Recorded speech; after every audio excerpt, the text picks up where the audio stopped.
يقول السائل: أريد الذهاب إلى مكة لعمرة، ولكنني متخوف من مرض الكورونا، فهل هذا ضعف في الإيمان أم أنه أخذ بالأسباب؟ هذا ضعف في التوكل على الله سبحانه وتعالى. توكل على الله واذهب للعمرة، الصلاة في المسجد الحرام، ولا تخاف إلا من الله سبحانه وتعالى. نعم لو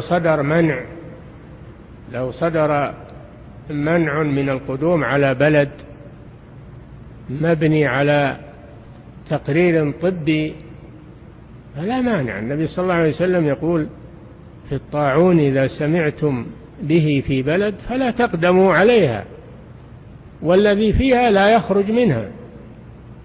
إذا صدر منع مبني على علم صحيح فلا تذهب.